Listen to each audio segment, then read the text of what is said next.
नमस्कार दोस्तों, मैं अमित स्वागत करता हूं आपके अपने चैनल बी स्मार्ट गुरु में। और आज की वीडियो में हम सीखेंगे कि कुड हैव बीन का प्रयोग हम अलग अलग सिचुएशन में कैसे कर सकते हैं। इस वीडियो में हम कुड हैव बीन की 3 सिचुएशन के बारे में डिस्कस करेंगे, ताकि जब भी कोई आपके सामने कुड हैव बीन का प्रयोग कर रहा है तो आपको पता चल जाए कि वो किस सेंस में बात कर रहा है। लेकिन कुड हैव बीन को समझने से पहले आपको ये पता होना चाहिए कि कुड हैव बीन का मतलब क्या होता है। कुड हैव बीन का हिंदी में मतलब होता है जा सकता था। मतलब कोई भी काम पास्ट में किया जा सकता था, पर लेकिन वो किसी भी कारणवश हो नहीं पाया। चलिए इस बात को मैं आपको एग्जाम्पल के थ्रू समझाता हूँ ताकि आपको समझने में आसानी हो। मान लीजिए आपने एक सेंटेंस बोला, उसको बुलाया जा सकता था। जब आपने ये सेंटेंस बोला उसको बुलाया जा सकता था, तो इस सेंटेंस का मीनिंग क्या निकलता है? इस सेंटेंस का मीनिंग निकलता है कि उसको पास्ट में बुलाया जा सकता था लेकिन बुलाया नहीं गया, राइट। और इस सेंटेंस में क्या हुआ?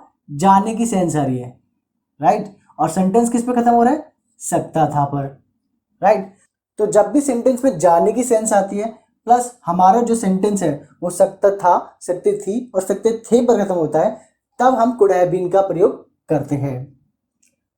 चलिए एक और एग्जाम्पल डिस्कस करते हैं ताकि आपको समझने में और भी आसानी हो जाए। हमारा नेक्स्ट एग्जाम्पल है, जिंदगियां बचाई जा सकती थी। अब आप ये देखिए, हिंदी का ये जो सेंटेंस है वो किस पर खत्म हो रहा है? हिंदी का ये जो सेंटेंस है वो सकती थी पर खत्म हो रहा है और इसमें जाने की सेंस भी आ रही है। यानी पास्ट में जिंदगियां बचाई जा सकती थी लेकिन बचा नहीं पाए, राइट। जब भी सेंटेंस में इस तरह की सेंस आती है तो हम कुड हैव बीन का प्रयोग करते हैं, क्योंकि ये जो सेंटेंस है वो पैसिव वॉइस में है। आई होप अभी तक जो मैंने आपको बताया वो क्लियर होगा, राइट। तो ये जो अभी तक हमने डिस्कस करा है वो पहला तरीका है कि जब हम कुड हैव बीन का प्रयोग कर सकते हैं। अब इस तरह के सेंटेंसेस को हम कैसे ट्रांसलेट करेंगे वो मैं आपको बताने वाला हूँ, लेकिन ट्रांसलेशन सिखाने से पहले मेरी आपसे रिक्वेस्ट है, अगर आपने अभी तक हमारे चैनल को सब्सक्राइब नहीं किया है तो प्लीज़ सब्सक्राइब कर लीजिए और जो नोटिफिकेशन का आइकन है, बेल आइकन, उसको जरूर प्रेस कर दीजिए ताकि आपको वीडियो टाइमली मिल सके। So without any further delay let's get started. चलिए आइए पहली सिचुएशन हम डिस्कस कर लेते हैं जहाँ पर हम कुड हैव बीन का यूज़ करना सीखेंगे। पहली सिचुएशन है जहाँ पास्ट में कोई काम किया जा सकता था लेकिन वो नहीं हुआ और हमारा जो सेंटेंस है वो पैसिव वॉइस में होगा। एग्जाम्पल के तौर पे हमारा पहला एग्जाम्पल है, उसको बुलाया जा सकता था। जब आपने ये सेंटेंस बोला उसको बुलाया जा सकता था, तो आपका कहने का मतलब था कि उसको पास्ट में बुलाया जा सकता था लेकिन बुला नहीं पाए। सेंटेंस में भाव क्या आ रहा है? सेंटेंस में भाव आ रहा है जाने का, और हिंदी का जो सेंटेंस है किस पे खत्म हो रहा है? सकता था पर। तो हमें ये कंफर्म हो गया कि ये जो सेंटेंस हमारा पैसिव वॉइस का है और इसमें जा सकता था की सेंस आ रही है, मतलब इसमें हम कुड हैव बीन यूज़ करेंगे, राइट। तो इस सेंटेंस को ट्रांसलेट करने के लिए जो हम रूल यूज़ करेंगे वो होगा subject plus could have been plus verb की थर्ड फॉर्म प्लस ऑब्जेक्ट। अब हमारा रूल कहता है कि आपको सबसे पहले सब्जेक्ट लगाना है। अब आप ये देखिए कि हिंदी के इस भाग में हमारा सब्जेक्ट क्या है। अगर आप ये बोलते हैं कि हमारा सब्जेक्ट उसको है, तो उसको तो इंग्लिश में हम हिम कहते हैं, राइट। तो ये हमारा सब्जेक्ट कैसे हुआ? तो मैं आपको बताना चाहूँगा कि पैसिव वॉइस में क्या होता है, हम ऑब्जेक्ट को सब्जेक्ट कंसीडर करते हैं। यानी हिम को हम कंसीडर करेंगे ही से ही हिम बनता है, इसीलिए हम इसको कंसीडर करते हैं ऑब्जेक्ट को सब्जेक्ट। और इस बात को मैंने आपको पैसिव वॉइस की ट्यूटोरियल में पहले भी बताया था, जब मैंने आपको पैसिव वॉइस के टेंस सिखाए थे। अगर आपको नहीं पता तो नीचे वीडियो के डिस्क्रिप्शन में लिंक दे रखे हैं पैसिव वॉइस के भी, आप जाकर चेक करिए।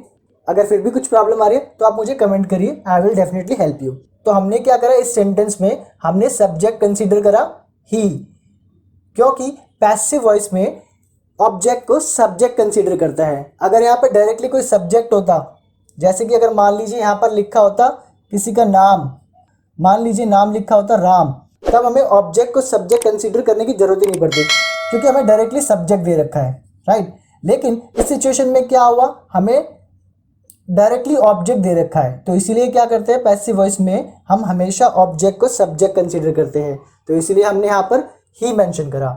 उसके बाद हमारा रूल कहता है कि आपको सब्जेक्ट के बाद कुड हैव बीन लगाना है, क्योंकि ये जो सेंटेंस है उसमें जाने की सेंस आ रही है और जो सेंटेंस है वो सकता था पर खत्म हो रहा है, तो इसीलिए हम यहाँ पर कुड हैव बीन लगा देंगे। उसके बाद हमारा रूल कहता है कि आपको कुड हैव बीन के बाद वर्ब की थर्ड फॉर्म लगानी है। अब आप ये देखिए कि हिंदी के इस भाग में हमारी वर्ब कौन सी है। हिंदी के इस भाग में हमारी वर्ब है बुलाना, और बुलाना को इंग्लिश में क्या कहते हैं? कॉल, और कॉल की थर्ड फॉर्म क्या होती है? कॉल्ड। तो हम यहाँ पर क्या मेंशन करेंगे? कॉल्ड। अब हमारा रूल कहता है कि आपको ऑब्जेक्ट लगाना है। अब आप ये देखिए हिंदी के इस भाग में हमारा कोई ऑब्जेक्ट बचा है? नहीं। तो हम यहाँ पर ही अपना जो सेंटेंस को फिनिश कर देंगे। तो इस तरह हमारा सेंटेंस बनेगा, he could have been called. चलिए एक और एग्जाम्पल लेते हैं ताकि आपको और भी अच्छी तरह समझ आ रहा है। हमारा नेक्स्ट एग्जाम्पल है, राधा की मदद की जा सकती थी, यानी पास्ट में राधा की मदद की जा सकती थी। राइट। सेंटेंस में जाने की सेंस आ रही है, प्लस जो सेंटेंस है वो सकती थी पर खत्म हो रहा है। तो हमें क्लियर हो गया कि ये जो सेंटेंस है हमारा पैसिव वॉइस का है, और हमें पहचान भी मिल गई है कि सकती थी पर खत्म हो रहा है, मतलब पास में कोई काम किया जा सकता था लेकिन नहीं हो पाया पैसिव वॉइस में। राइट। तो हम यहाँ पर क्या करेंगे? कुड हैव बीन का प्रयोग करेंगे। तो इस सेंटेंस का ट्रांसलेशन क्या हुआ? इस सेंटेंस का ट्रांसलेशन हुआ, Radha could have been helped. अब आप ये देखिए कि ये जो सेंटेंस है वो कैसे बना। हमारा रूल कहता है कि आपको सबसे पहले सब्जेक्ट लगाना है। अब हमारा सब्जेक्ट क्या है हिंदी के इस भाग में? राधा। तो हमने यहाँ पर राधा मेंशन कर दिया। उसके बाद हमारा रूल कहता है कि आपको सब्जेक्ट के बाद कुड हैव बीन लगाना है, तो हमने यहाँ पर कुड हैव बीन लगा दिया। उसके बाद हमारा रूल कहता है कि आपको कुड हैव बीन के बाद वर्ब की थर्ड फॉर्म लगानी है। अब हिंदी के इस भाग में हमारी वर्ब कौन सी है? मदद करना, और मदद करना को इंग्लिश में क्या कहते हैं? हेल्प, और हेल्प की थर्ड फॉर्म हेल्प्ड। तो हमने यहाँ पर हेल्प्ड मेंशन कर दिया। तो इस तरह से हमारा सेंटेंस बना, Radha could have been helped. तो दोस्तों ये तो थी पहली सिचुएशन जहाँ पर हम कुड हैव बीन का प्रयोग करते हैं, यानी पास्ट में जब कोई काम किया जा सकता था लेकिन वो काम नहीं हो पाया, और जब हमारा सेंटेंस पैसिव वॉइस में हो। राइट।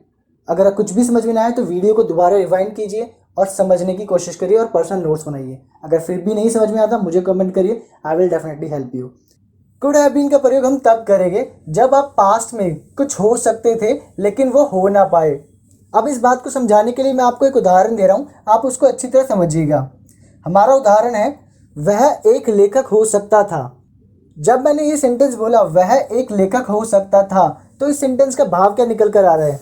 इस सेंटेंस का भाव आ रहा है कि पास्ट में वो एक लेखक हो सकता था लेकिन हो ना पाया। राइट। तो जब भी सेंटेंस में आपको इस तरह की सेंस आती है कि आप पास्ट में कुछ हो सकते थे लेकिन हो ना पाए, तब हम कुड हैव बीन का प्रयोग करेंगे। लेकिन आपको यहाँ पर एक बात ध्यान में रखनी होगी कि जो भी हिंदी का सेंटेंस है वो हमारा हो सकता था, हो सकती थी और हो सकते थे पर खत्म होगा, तभी हम कुड हैव बीन का प्रयोग करेंगे, अदरवाइज हम नहीं करेंगे। ऑलराइट। चलिए अब हम ये देख लेते हैं कि इस तरह के जो सेंटेंस होते हैं उनको हम कैसे ट्रांसलेट करते हैं। इस तरह के सेंटेंस को ट्रांसलेट करने के लिए इंग्लिश में हमारा रूल है, सबसे पहले हम लगाएंगे सब्जेक्ट, फिर कुड हैव बीन, फिर नाउन। अब नाउन क्यों? अब आप ये वाला एग्जाम्पल देखिए दोबारा हिंदी का, वह एक लेखक हो सकता था। अब इस सेंटेंस में लेखक क्या है? लेखक हमारा नाउन ही तो है। राइट। तो इसीलिए हम कुड हैव बीन के बाद नाउन लगाएंगे। आई होप अभी तक जो मैंने आपको समझाया वो क्लियर होगा। अब इस सेंटेंस को हम ट्रांसलेट कर लेते हैं। इस सेंटेंस का ट्रांसलेशन बनेगा, he could have been a writer. Right. अब आप ये देखिए कि ये सेंटेंस कैसे बना। हमारा रूल कहता है सबसे पहले आप सब्जेक्ट लगाइए, तो हमने यहाँ पर सब्जेक्ट लगा दिया। उसके बाद हमारा रूल कहता है कि आपको कुड हैव बीन लगाना है, तो हमने यहाँ पे कुड हैव बीन लगा दिया। उसके बाद हमारा रूल कहता है कि आपको कुड हैव बीन के बाद नाउन लगाना है, तो हमने यहाँ पर नाउन लगा दिया।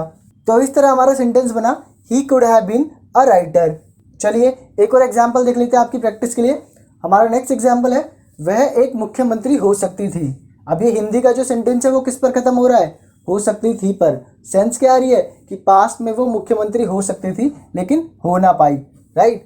तो इस सेंटेंस का ट्रांसलेशन क्या हुआ? इस सेंटेंस का ट्रांसलेशन हुआ, she could have been a chief minister. Right. अब चीफ मिनिस्टर क्या है? चीफ मिनिस्टर एक काउंटेबल नाउन है। राइट। तो इसी तरह से सेंटेंसेस का ट्रांसलेशन किया जाता है। अब हम कुड हैव बीन की तीसरी सिचुएशन देख लेते हैं जहां पर हम कुड हैव बीन का तीसरा प्रयोग करना।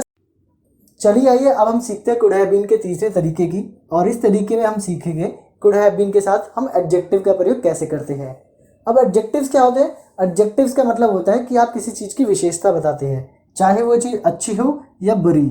जैसे कि मैं आपको एक एग्जाम्पल बता रहा हूँ। आपने एक सेंटेंस बोला, वह अच्छा हो सकता था।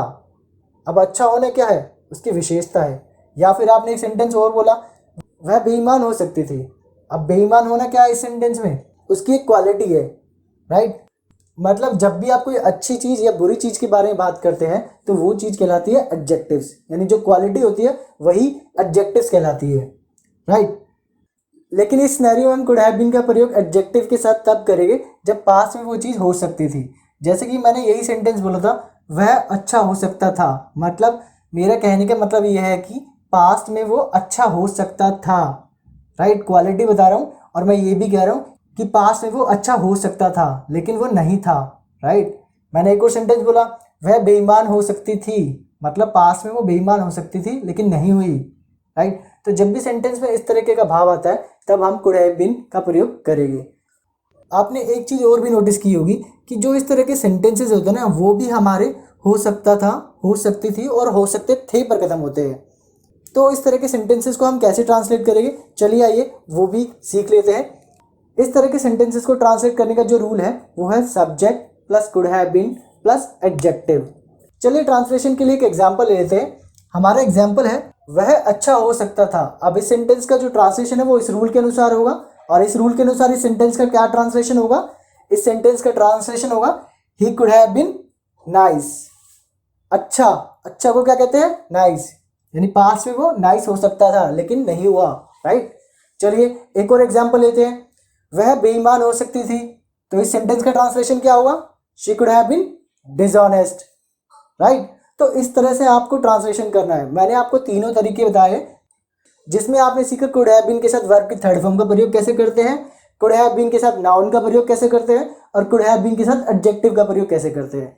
दोस्तों हमारा जो इंग्लिश का लेवल है वो डे बाय डे इंक्रीज होते जा रहा है। अगर आपको कुछ भी प्रॉब्लम हो रही है पढ़ने में, लिखने में, तो आप मुझे कांटेक्ट करिए, और स्पेशली अगर हो सके ना तो वीडियो को रिवाइंड करिए अगर कुछ भी समझ में नहीं आए, क्योंकि ऑनलाइन एक ऐसा प्लेटफॉर्म है जहाँ पर आपको कुछ समझ में नहीं आए ना तो आप उस चीज़ को रिपीट कर सकते हैं, और तब तक रिपीट कर सकते हैं जब तक आपको वो समझ में ना आए। अगर फिर भी समझ में ना आए तो मैं आपकी हेल्प के लिए हूँ ही, आप मुझे कॉन्टैक्ट करिए, I will definitely help you.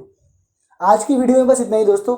I hope आपको मेरी वीडियो अच्छी लगी होगी। वीडियो अच्छी लगी तो प्लीज़ लाइक, शेयर और सब्सक्राइब करना मत भूलिएगा। Thank you for watching guys.